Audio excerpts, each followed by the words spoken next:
Happy morning, children. This is continuation class of first lesson Living World. In the previous class, we discussed about introduction to environment and living things and non-living things. In this class, we will be studying about the important characteristics of living beings. Plants and animals are living beings. There are certain characteristics to decide them as living beings. The characteristics of living beings are given below. I will read one by one. First one, living beings are made up of cells. Second one, living beings respire. Third one, living beings eat food. Fourth one, living beings grow. Fifth one, living beings move. Sixth one, living beings excrete. Seventh one, living beings reproduce. Eighth one, living beings respond to stimulus. At last, living beings have lifespan. Now, we will be studying each characteristics of living beings in detail. Children, the first characteristic is living beings are made up of cells. Observe the given below picture. They are of animal and plant cells. For example, if we are constructing house, we need several things, right?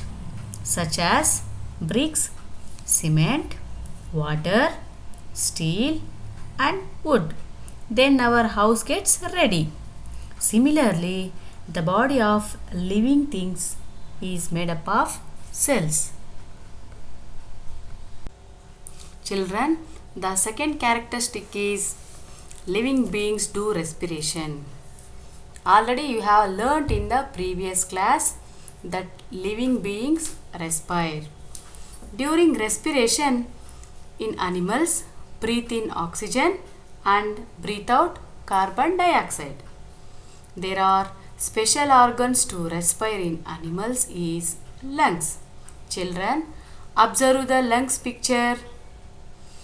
Similarly, during respiration in plants, breathe in carbon dioxide and breathe out oxygen.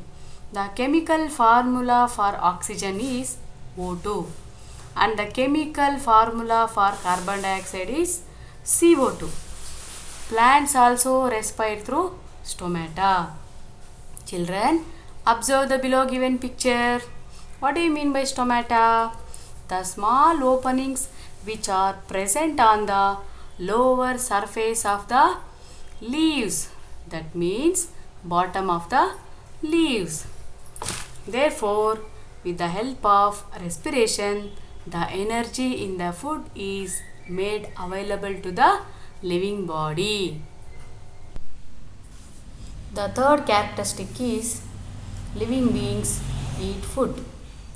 Living beings get energy through food. Children, look at the pictures. In our day-to-day life, we do a lot of works.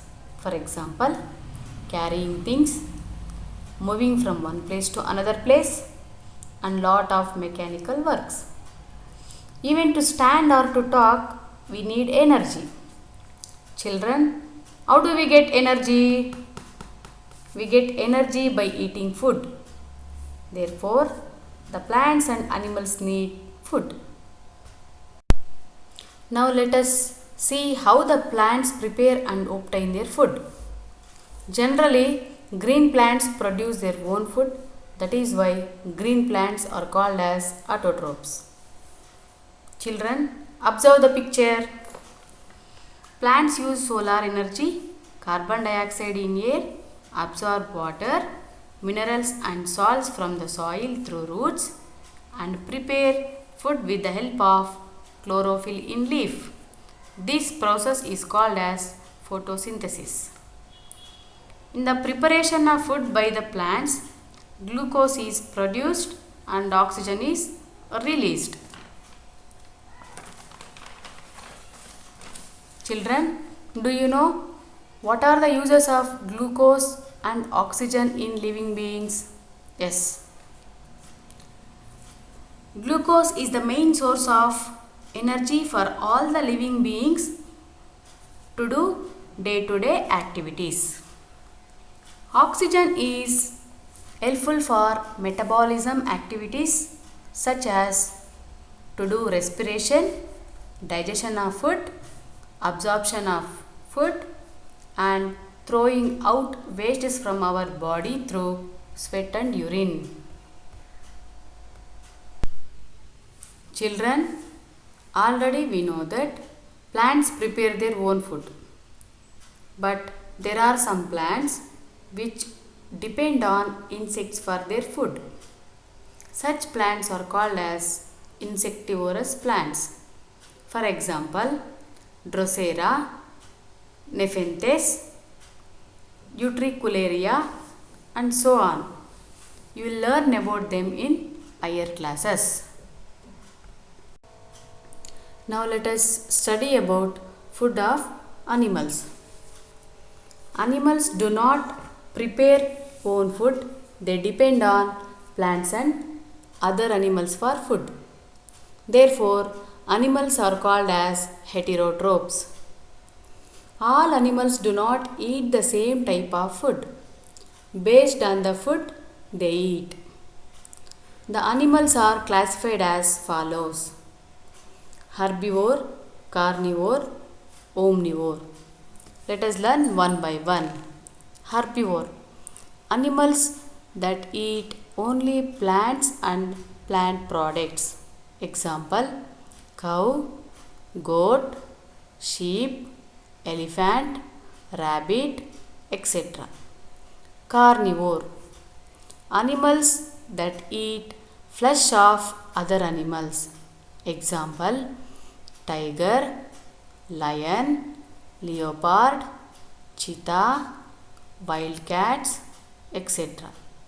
Omnivore: animals that eat plants and flesh of other animals. Example: dog, human beings, bear, hen, crow, etc. Next characteristic is living beings grow. Look at the pictures. These pictures shows the growth of that particular organisms. In every pictures there is an increase in height and size. So the increase in height and size of an organism or living beings is called as growth. All organisms are small at the time of birth, later acquire definite height and size. Children, I think you have understood this concept. Remaining characteristics we will discuss in the next class. Children, see, I have given home assignment. First main, fill in the blanks. First question: the increase in height and size of the living beings is called dash. Second question: dash animals that eat only plants and plant products.